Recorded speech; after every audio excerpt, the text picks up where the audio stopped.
Welcome to the Checkout Point, your quick dive into this week's e-commerce buzz with me, Alex, powered by Blicket. These 20 minutes pack the latest trends, news, and insights. Let's navigate the digital marketplace together. Ready? Let's go!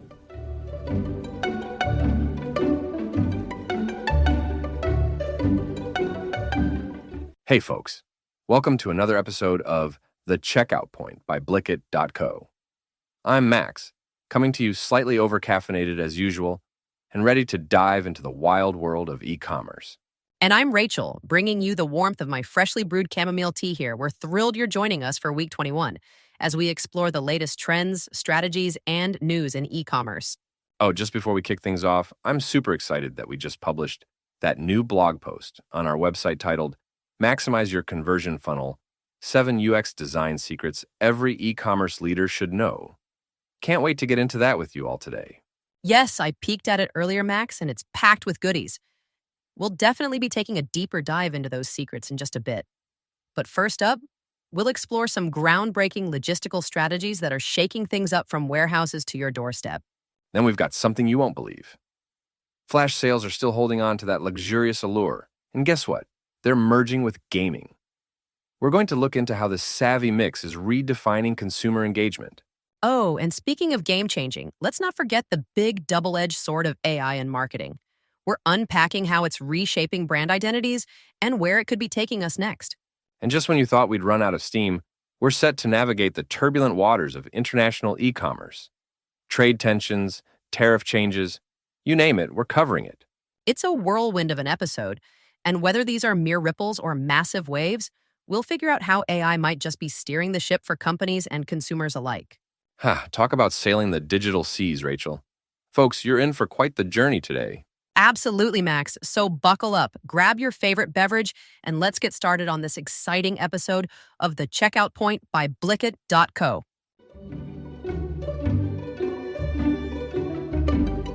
Hey, Rachel, so I just finished tweaking our latest blog post on Blicket.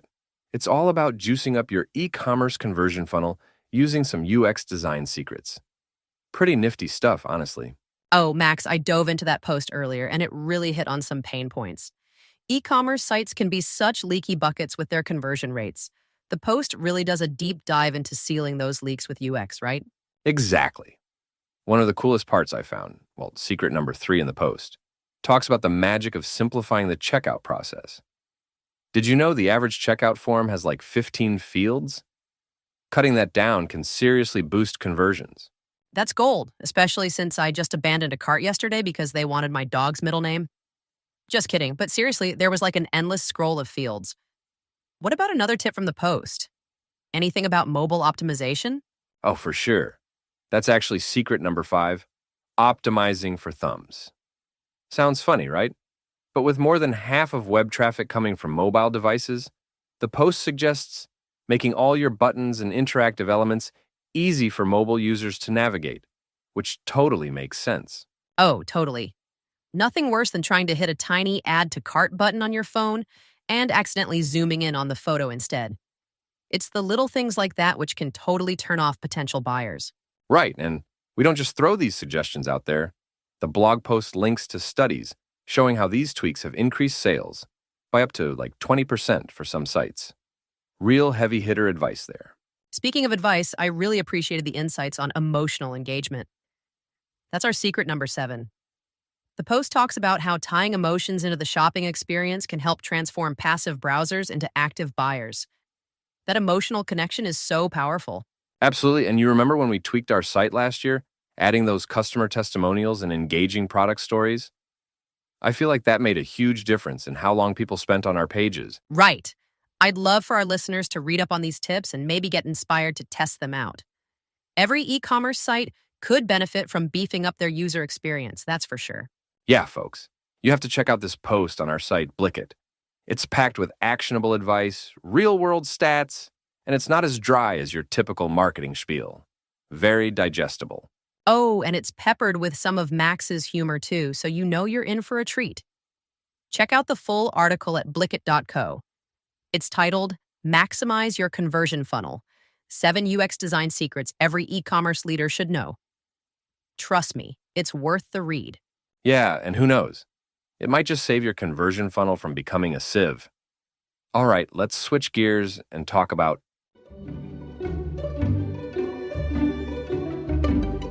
So, hopping straight from our deep dive into UX design secrets for e-commerce, let's peel back the curtain on something pretty related: the trends in e-commerce delivery and logistics.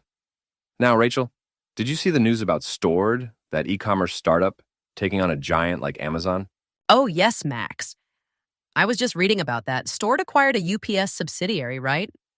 That's a pretty bold move. Kind of like David versus Goliath, don't you think? Exactly. It's like bringing a slingshot to a drone fight, honestly. But here's the deal. It shows just how fierce the competition is getting in the logistics space. Stored's play is super cool because it's all about leveling up to meet customer expectations, which, as you know, are sky high these days. Right. And speaking of meeting expectations, Amazon's not exactly sitting on their hands either. They've just rolled out new warehouse robots aimed at cutting down manual tasks. It's like every warehouse is turning into a scene from a sci-fi movie. Laughs. True. Imagine walking into a warehouse and being greeted by R2D2's cousin, right? But these robots aren't just about the cool factor. They're part of a larger strategy to make operations smoother and faster. I'm not entirely convinced, though, Max. Robots sound great on paper, but what about the human jobs they replace? There's always this tricky balance, isn't there? You have a point, Rachel, and that's something to keep an eye on. But let's also chat about another interesting piece I stumbled upon: the USPS Delivering for America plan. Oh, the 10-year plan. You're right, that's a crucial piece of the puzzle. The Postal Service is kind of the unsung hero in the e-commerce boom, delivering packages come rain, hail, or pandemic. Absolutely. And with their plan, they're looking to revamp the whole system, which is essential for keeping up with, yeah, you guessed it, companies like Amazon and these ambitious startups like Stored. It's funny how all this connects. The battle of logistics doesn't just impact big businesses, but really shapes the user experience too. Speaking of which, weren't we just discussing improving online experiences in our previous segment about UX design? Spot on, Rachel. Streamlined logistics directly boost user satisfaction. If your delivery is quicker, it definitely makes the whole online shopping experience feel like magic. True. And segueing into our next segment, these logistics improvements could really help when managing things like flash sales, ensuring that even with high demand, products get delivered on time, preventing customer disappointment. Oh, exactly, because nothing hurts a brand like promising something and not delivering it on time. Quite literally in this case. It's going to be super interesting to see how these logistics companies keep evolving. For sure. And with all these advancements, from robots to strategic acquisitions, shopping online is getting more and more like pressing an easy button. I'd love an easy button for life in general, Rachel. But let's leave that thought for another day. For now, these logistics trends really are game changers in the e-commerce world. Definitely. And whether it's robots, big plans, or bold acquisitions, the future of e-commerce delivery looks anything but boring.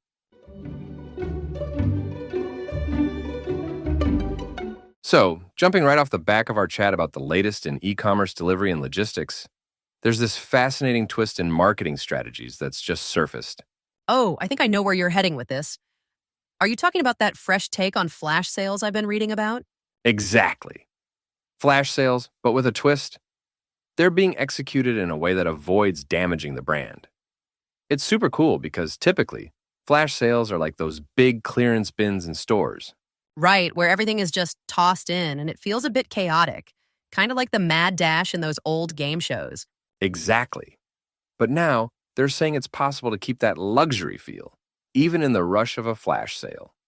It's like having a VIP shopping experience in the middle of a Black Friday crowd. I was just thinking about that, but here's what I'm wondering. How do they pull it off without making the brand look desperate or cheap? I mean, that's a fine line to walk. So, they're actually doing a couple of things differently. First, they're being super selective about what goes on sale and how often these sales happen. It's not this constant barrage. It's more like a surprise party that you actually want to attend. Ah, that makes sense. Keep it rare, keep it special. And speaking of special, didn't Roblox just dive into something similar with in-game commerce? That partnership with the beauty brand? Exactly. It's all about creating this immersive experience. Imagine you're playing your favorite game and bam, you can actually buy beauty products. It's not just advertising, it's integrating the product into the game itself. That's such a good point, and it really paints a picture of where e-commerce is headed, doesn't it? It's like your favorite virtual worlds and shopping experiences are merging. Totally. And it ties back to delivery and logistics from our previous segment. With these virtual products, fulfillment is immediate. You buy it and you use it right there in game. And this might toss a wrench into things. What happens when AI starts playing a bigger role in all this? Like, say, personalizing these flash sales or even the in-game shopping based on player behavior. Wait, seriously, that's a game changer. I guess it could make experiences super tailored. Imagine an AI knowing you better than you know yourself, predicting just what product you're itching to grab. I'm not entirely convinced yet. I mean, there's something unsettling about AI predicting all my moves and my shopping sprees. Ha, it might just surprise you, Rachel. But I see where you're coming from. It's a balance. Speaking of balance, this whole blended approach to e-commerce is super intriguing. The virtual and the real, the techie and the touchy-feely parts of shopping. Absolutely. And it brings us back to ensuring these strategies don't dilute the brand, which, speaking of, we'll dive deeper into AI's impact on brand identity in our next segment. Oh, that's going to be a juicy one. But for now, it's clear that whether it's flash sales without the frenzy or shopping in your favorite game, the future of e-commerce is here, and it's fascinating. No doubt about it. And as these strategies evolve, it's going to be super interesting to see how brands preserve their vibe amidst all these innovations.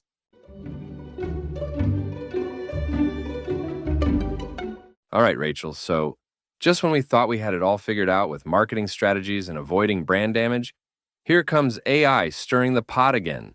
I know, Max. It's like every time you turn around, there's a new tech twist. I was just reading about how AI is supposedly diluting brands. That's kind of troubling, don't you think? Definitely. Imagine you've worked super hard to build this unique brand image, and then, bam, AI comes in with its big data boots and mixes it all up. The gist of it is, all these AI tools that companies use for marketing might be making brands look too similar because they're all optimizing for the same things.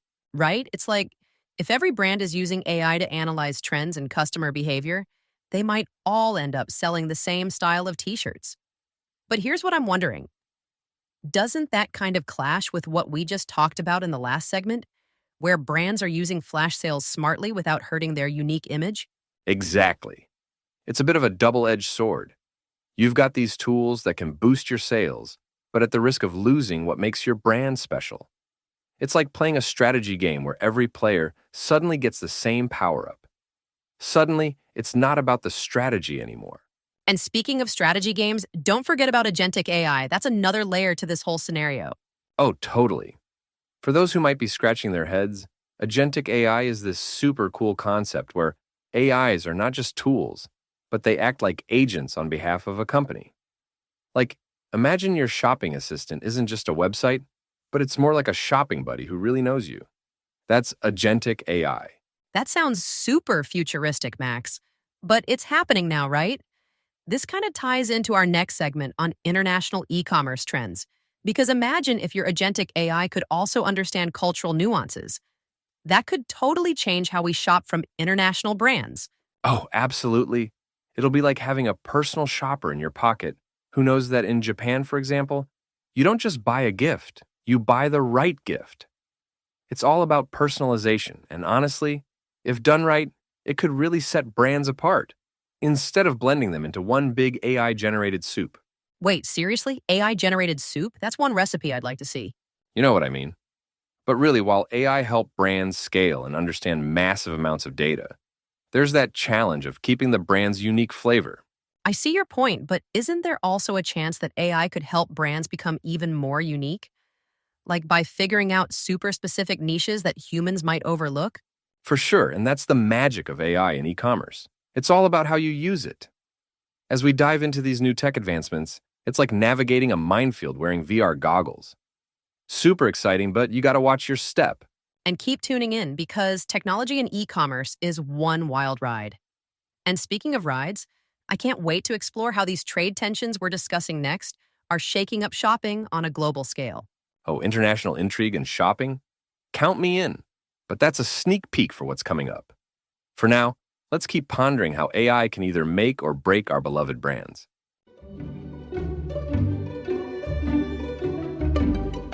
Okay, so speaking of AI and e-commerce from our last chat, things are shifting in a slightly different direction today, right? Yeah, exactly. We're diving into some international waters with all these changes in international e commerce trends. With trade tensions and tariff changes, there's a lot going on. Honestly, I was just thinking about the impact all this is having on what people choose to buy online. Totally. Check this out. Do you know how when your mom says you can only have one cookie and suddenly that's all you can think about? That's kind of what's happening with shoppers because of these trade tensions. They're cutting back on the extra treats, so to speak. That's a perfect analogy, Max. Seriously, it's interesting how something like trade tensions can make everyone tighten their belts. But here's what I'm wondering. Do you think this is just a temporary shift? Or are we seeing a long-term change in buying habits? Good question. Well, with the US lowering tariffs on China for the next 90 days, it's like we're in this testing period. It's like, are shoppers going to splurge because they've got a temporary break? Or are they going to stay cautious because, who knows, maybe tariffs could shoot right back up? Exactly. It's like when you get a temporary pass on chores. Do you just chill because you're off the hook? Or do you do a little extra to stay in the good graces for when the chores come back? Oh, definitely chilling in my case. But seriously, that's such a good point. And tying back to our previous segment on AI and e-commerce, I'm curious if online retailers will use AI more cleverly to navigate these changes, maybe altering prices dynamically or using data to predict consumer behavior during this period. Right.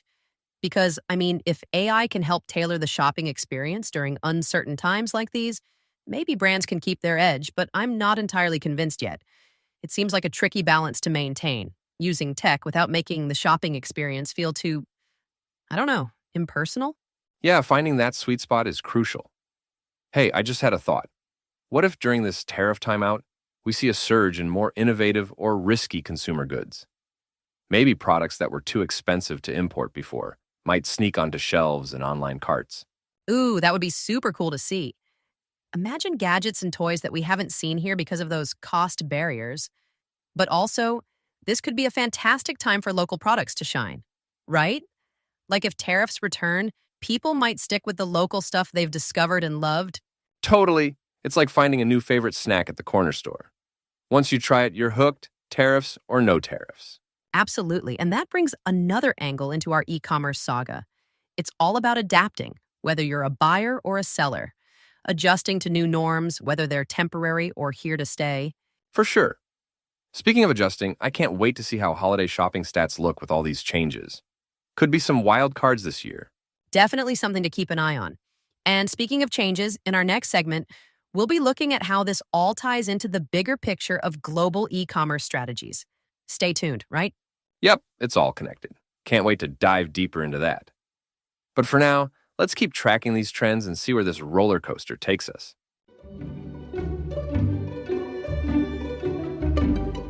And that's a wrap on another exciting week here at the checkout point. Thanks for hanging out with us through episode 21. Wasn't it a wild ride, Rachel? Absolutely, Max. Each segment today had something unique, but I have to say, diving into the world of UX design and e-commerce really got me thinking. Those simple tweaks can really transform a shopping experience. Oh, totally. And who would have thought logistics could be so thrilling? Stored going head-to-head with the big guns like Amazon was definitely my highlight. Never a dull moment in e-commerce, right? Right. And let's not forget about the flash sales keeping luxury alive or the way AI is shaking up marketing and trade. It's all moving so fast. I wonder what the shopping world will look like even a year from now. For sure, it's like every week we're living in a different future.